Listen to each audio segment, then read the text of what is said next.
Hi there, this is Carol Marak at carolmarak.com. Welcome to Soul and Smart, the YouTube channel where I offer achievable tips when growing older alone.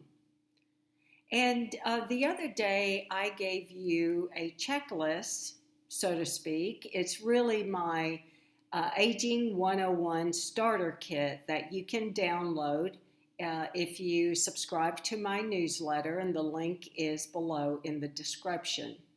But in this questionnaire and in the 101 or the Aging 101 starter kit, you will receive questions to ask yourself on 5 different areas. The first one, as you can see here, was, of course, your health. The second one will be money and finances.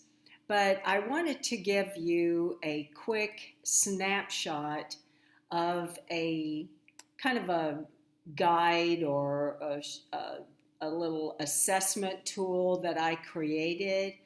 And this really gives you a snapshot of the level of satisfaction in all areas of your life's domains. And again, we started with health. We'll go to money and finances, but these also include actually all 10 domains. So what I would like for you to do is to, the first step is to understand what is not working and what is working well.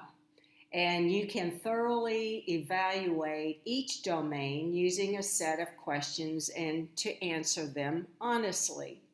Now, over the next few weeks, I will be posting those questions in the blog section of my website at carolmarak.com.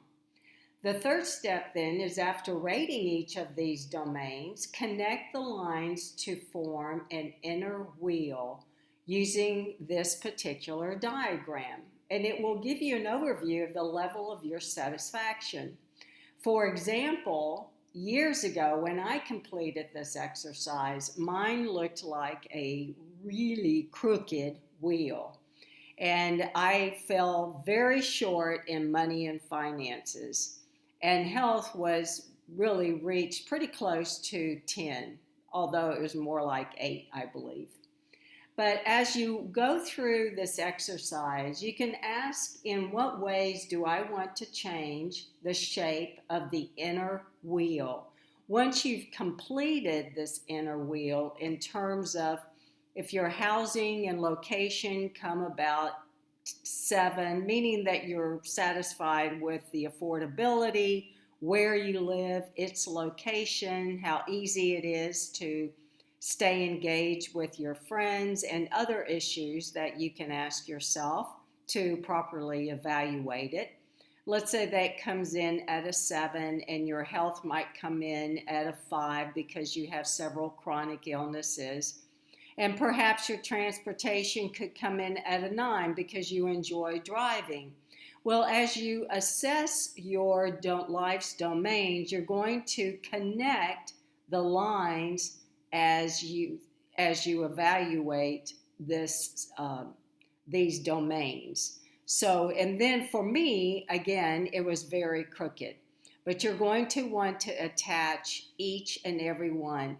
And when you do that, you'll be able to see the shape of the inner wheel, and then a clear picture of which domains draw your attention. And for me, again, it was money. That's where I fell short.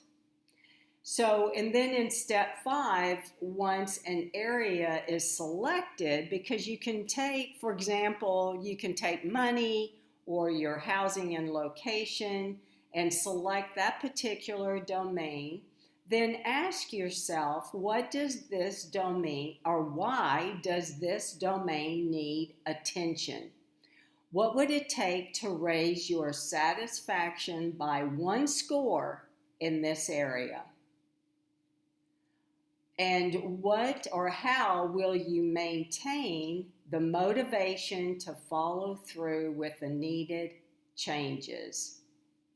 So I wanted to offer this quick little snapshot that you can start working on yourself to evaluate your own domains and how satisfied you are with your life and where it's headed. Well, thank you for joining me today, and be sure to check out my Solo Aging Master Group where we discuss issues like I just talked about in assessing where you're or how satisfied you are in your life. And please subscribe to this YouTube channel for more achievable tips if you're growing older alone, and give it a like and share with a friend. And of course, circle back in a day or two and I'll give you more tips. Thank you.